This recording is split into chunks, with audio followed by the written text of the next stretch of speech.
Hello and welcome back to the 100 Day Art Challenge.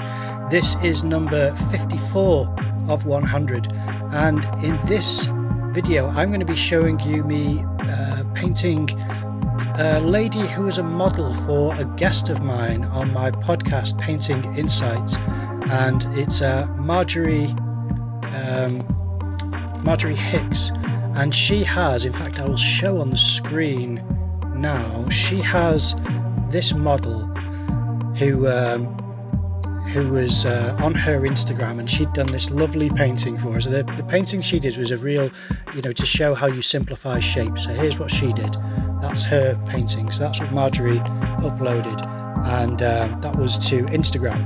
And I saw that and I thought it's such a lovely pose and a really nice, well-lit model that I wanted to give it a go myself. I thought it would be ideal for the challenge. And here is my attempt at painting this model. Now I have different proportions than what Marjorie got, which I think she would have probably measured better than I did, but I still quite like how this painting turns out, because as much as I enjoy doing still life as a subject, I don't think I'm really pushing my still life painting in the direction I'd like to in the future. So for me to practice a bit of portrait painting has just varied it up and made it more interesting for me as a subject to study.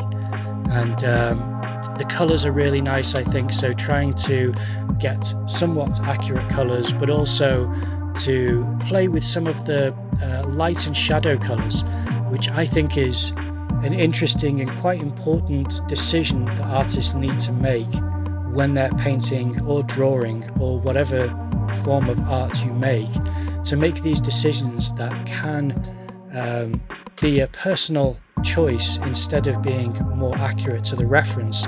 And mine was to make shadows a slightly blue tint, and I think that's really nice with the pink skin tone that I get on the model.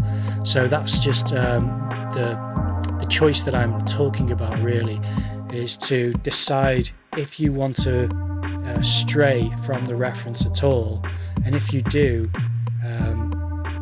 what you would need that to be, or what you'd like to see from that. And my decision at that point was to try to utilize the power of a blue shadow. A nice cool shadow can be really nice, and it depends where you use it, and I'm not exactly very, especially well experienced with that, because this is me teaching myself how to paint through this process with oils anyway. I'm more confident with watercolor, whereas with oil paint I'm not as experienced, so it's just a trial and error practice at the moment. And it may seem as though when it works with watercolor it should work the same with oil. To an extent certain things do, but paint moves differently, and sometimes it blends and has different effects, and you can use these different mediums in specific ways that are more unique to that medium.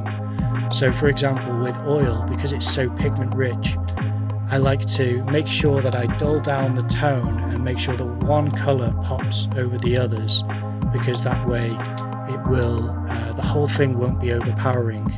And at the moment you can't see, but that colour is going to be the red.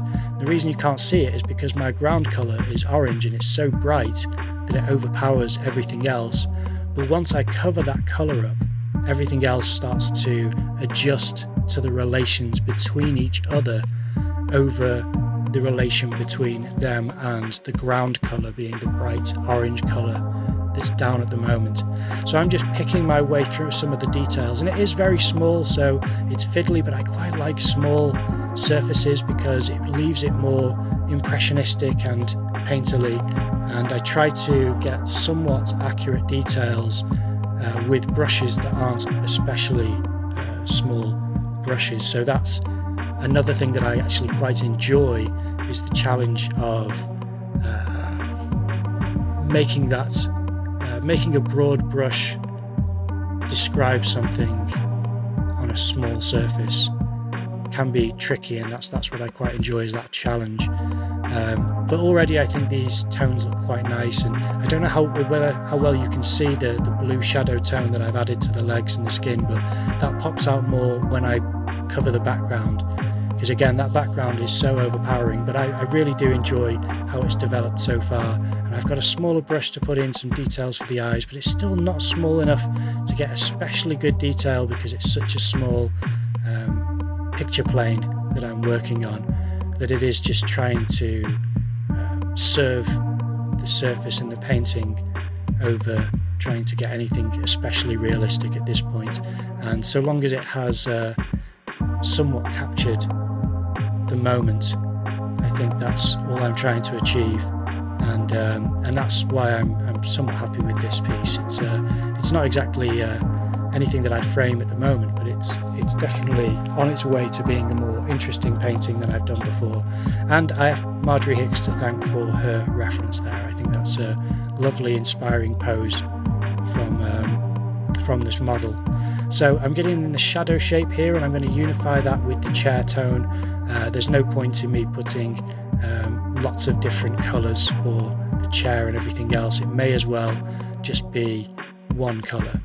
And you can see here I'm adding in the ground, not the ground that the orange ground, but I mean the colour for the floor. And that's immediately going to adjust. That's part of the background, and seeing this adjustment is part of that magic, I think, is to see how when the orange disappears, how everything changes. Everything on the surface starts to adjust. I mean, already you can see it happening, because the more of the orange gets covered up, the more the model and the atmosphere that's captured here is starting to adjust to something a bit more suitable than what was happening. And there we go, last bit there, and it's covered up. And I think that makes a huge difference. Now I am going to continue with this painting. There are several paintings that I want to continue with after finishing this challenge, but it was great fun doing this painting. I hope you enjoyed the video. Thanks for watching, and I will see you tomorrow.